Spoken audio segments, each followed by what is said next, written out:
Hi, I'm Beth Azan, And I'm caitee.margenthaler. and this is the February edition of the Junior Tennis Talk. You'll notice that I said tennis instead of tourney. That is because after our January webinar that Katie and I did, it covered what to expect in 2025. So as a plug, if you haven't seen that yet, go to YouTube and watch that. It's full of valuable information. But our peers watched that, and there's a lot of junior programming that takes place outside the junior tournament space.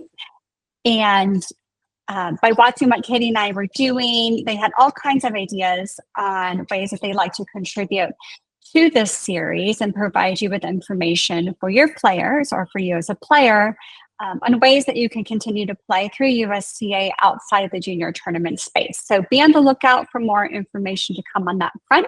So moving forward, we will be the Junior Tennis Talk because we're going to be all encompassing as it comes to junior tennis and USTA. But today for February, we're going to focus on tournament registration. Hopefully just give you a little bit of a back history on why we do things the way that we do in Missouri Valley. And what we see from time to time that are questions that pop up when Katie and I are making tournament selections and questions that we get oftentimes from parents. So hopefully this will help troubleshoot, but also provide you with some information as moving forward and how you want to navigate tournament registration for you or for your player. So we're going to start with the tournament homepage.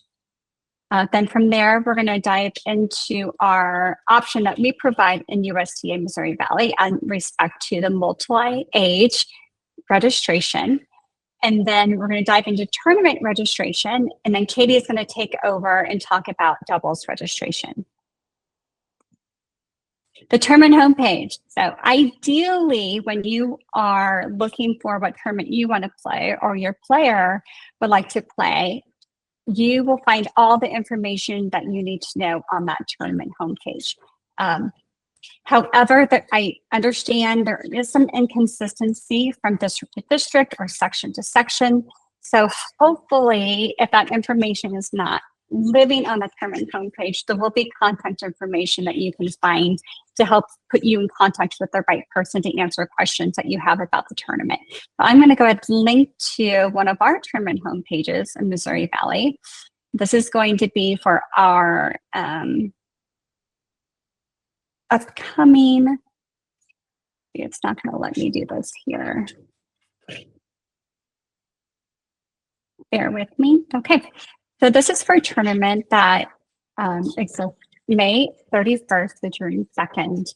A couple things that come immediately to me. Again, like hopefully all the information that you want lives here. But so it is important that you just take a minute to scroll through the show more and read through the policies.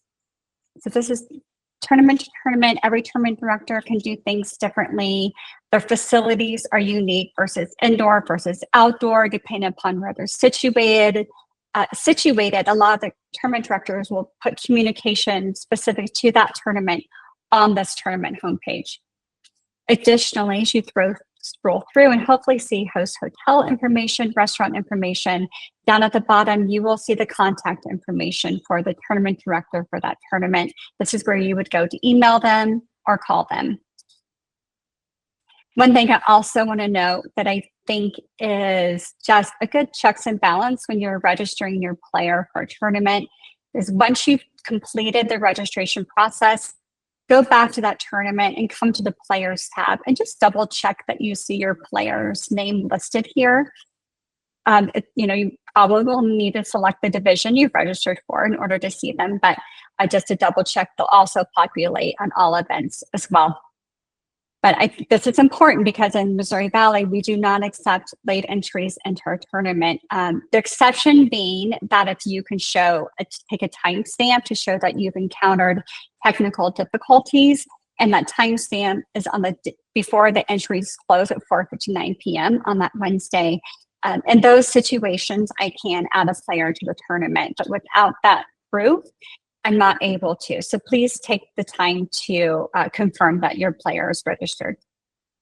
So back to the overview in Missouri Valley, what we also have done to try to simplify and reduce the amount of information on the tournament homepage, so it's just not so clustered, that we have created a Google Doc that houses the rules and regulations and the procedures that Katie and I follow when it comes to tournament selections and managing the tournament, as well as our expectations for behavior and our tournament directors. So this, I should clarify, because this can get confusing. I manage the level 3 closed tournaments, the level 4 open tournaments, Battles of Mississippi, and the Mid-American Mashup. Katie handles all the level 5 tournaments, whether they're team events or non-team event level 5 tournaments. So as you have questions and need to reach out to one of us, just keep that in mind to make sure you're getting the right person. We work together, so obviously we can forward the message to whomever it's relevant for, but I just wanted to make sure that that's known. So on this document, we've also tried to simplify this information. So in case you don't want to read through everything that lives here, you can go down. For example, if I want to see how players are selected, I will click on player selections, hover over this part, and it will take me directly to where this information lives in this document. Now, I want to emphasize again that not every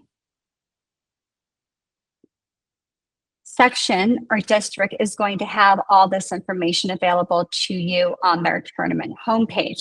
So, you know, at this point, I would reach out to the tournament director if you have questions that you don't see answered here. Okay, Katie, did I miss anything? You did not, but I would always like to add that keep in mind not every section or district does everything exactly the same. So still making sure you're reading through the tournament homepage for every tournament you're participating in, because we might not do it the same as a different section. And that's where, and we always face that as we're dealing with parents from different sections coming in and saying, well, we don't do it that way, but this is our rules and regulations we follow. So thank you. Okay, so speaking of things that not every section does, and this would be similar to our districts as well. And USTA Missouri Valley, for level 3 closed or level 4 and a level 5 tournaments, and our team events, both the level 2 and the level 4, we do allow players to register for multiple age divisions. The reason why this may not be something that you see in other sections or within your respective district is because this functionality is not built into our tournament management software. So there are steps that Katie and I have to take behind the scenes in order to check for players that are registered in multiple age divisions, and a process then that we follow, and it's manual. So it's a little bit more time and labor intensive. So if you wonder why it always seems Missouri Valley finalizes their selections later than other sections or districts, this is why. Because it's not a very straightforward process, but we do offer it because there are players who take advantage of it and find value in the service. So multi-age division registration allows a player to register for up to 2 age divisions in one tournament. This is different than concurrent tournament registration. So concurrent tournament registration, which we'll get to, would be where a player, let's say Missouri Valley player, registers for Missouri Valley level 4 tournament on President's Day weekend and girls 18s, and then registers for a tournament in Texas over the same weekend for girls 16s. That's concurrent tournament registration. I'm referring to, let's say, our level 4 tournament that is over President's Day weekend, that as a parent, a coach, or player, you want to hedge that player's bets and say, by registering for 2 divisions, I'm increasing her odds of getting into this tournament. So I'm going to register her for the girls 18s and the girls 16s, as an example. So unless I hear from you or Katie hears from you, we are going to select the players in the following order from 18s, 16s, 14s, and then 12s. And we're going to follow the process I'm about to lay out. So hopefully I won't make this too wordy, and I may not explain it exactly as you read it on the slide. But again, I want to provide some clarity around this process because it can be very confusing. All right, scenario number 1. First thing I do is that, let's say I have a player registered for girls 18s and girls 16s. I order the players on a spreadsheet that we've downloaded the tournament information. We've uploaded their names and their rankings onto a spreadsheet, and we order them by their national standings list. So that's the first thing that I'm going to do, is I'm going to see, did this player for girls 18s get into the girls 18 tournament? So in scenario number 1, she does. She makes selections. So because of this, I then go to girls 16s and I withdraw that player from the girls 16s because she's no longer eligible for that selection and certainly cannot remain on the girls 16s alternate list. Scenario number 2, this player in the selection pool for girls 18s is not going to make the selection. So instead, she's an alternate. In that scenario, I'm going to withdraw her from girls 18s, and now she is eligible for the girls 16 selection pool. In scenario number 3, I'm now going to order all the girls that are in the girls 16s by their national standings list. If the player makes a selection for girls 16s, great. If she doesn't, she is now going to stay on the girls 16s alternate list. She cannot go back on the girls 18s, and she also can't appear on 2 alternate lists. So if she doesn't make the girls 16, she's going to stay on the girls 16s alternate list. The exception to this process is if you email me or call me, or email Katie and call her before we do selections, which typically we do, or we start the process by 8 a.m. the Thursday following the entry deadline. If you email us or call us and say, hey, our preference is that our child plays a younger age division. So we would ask that you please take a second to look at that and say, if you think she can make the younger age division, go ahead and withdraw her from the older age division.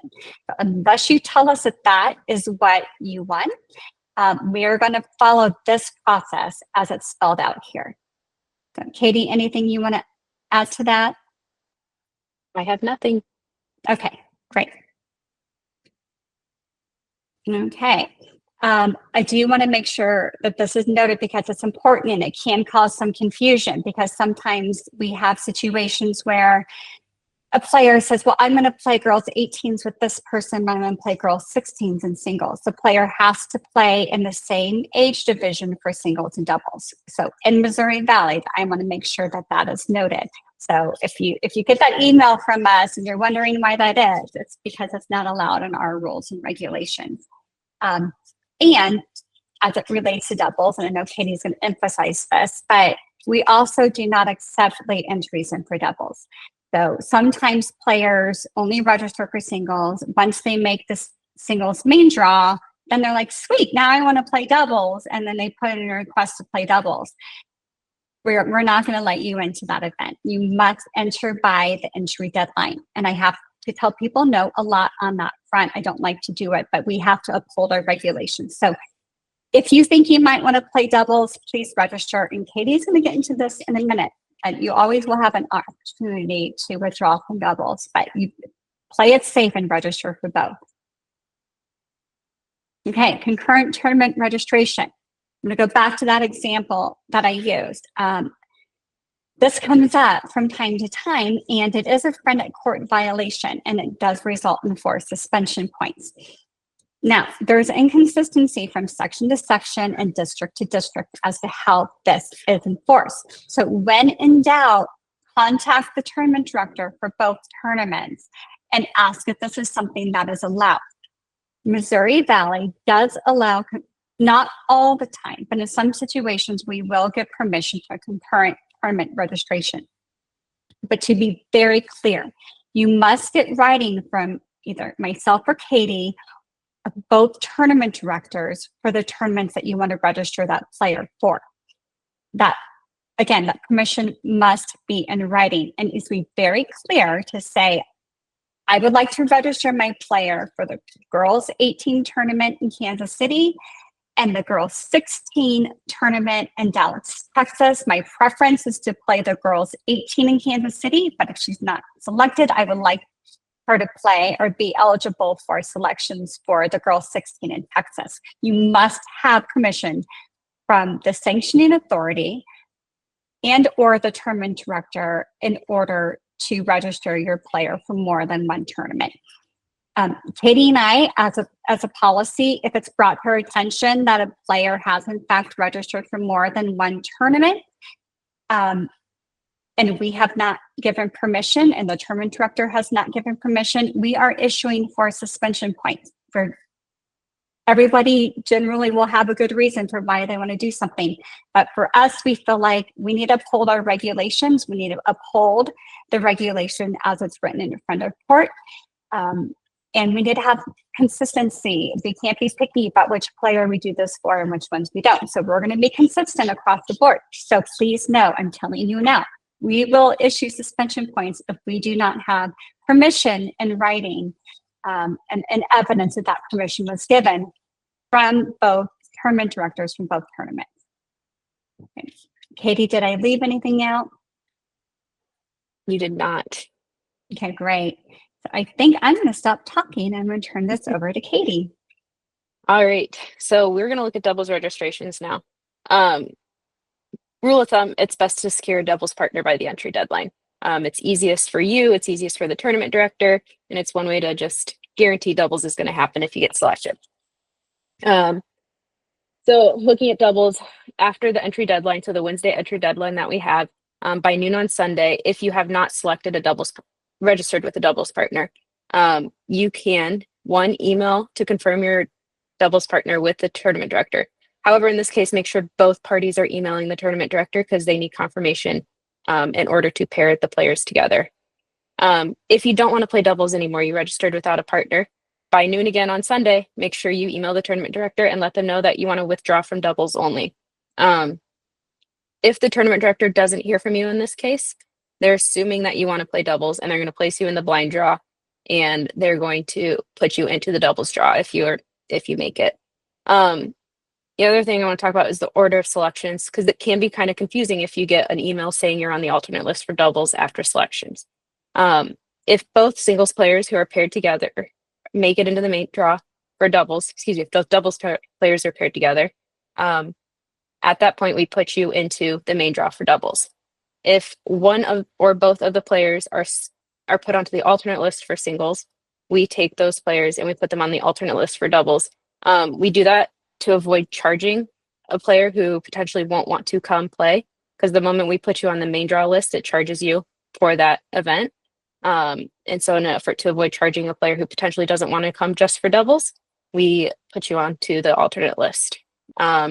And again, if both players are on the alternate list for singles, they both get put onto the alternate list for doubles. I would say, just to be safe, if you put onto the alternate list for one of those reasons and you still want to play, reach out to the tournament director and send them an email and let them know that that's the case and you want to come play doubles still. And that's, again, I want to reiterate also that if you want to play doubles, you have to register for doubles by the Wednesday deadline. We can't pair players together if they are not on that doubles list. So, did I miss anything there, Beth? The only other thing I would mention, sometimes we do have players that register only for doubles. So in that situation, we are going to give preference to paired singles main draw players. So that player can still be eligible, that doubles only player can still be eligible for selections in the event that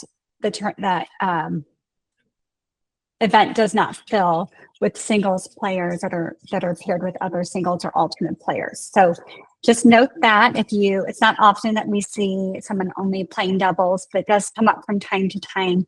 So just know that preference will go to players registered in the singles event first.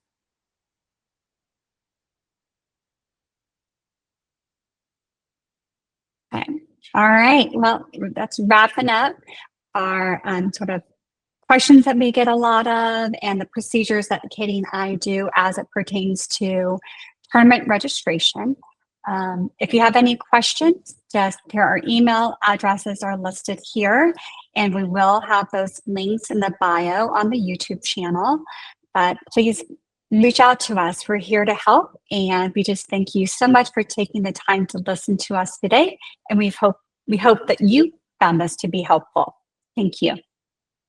Thanks, everybody. Have a great day.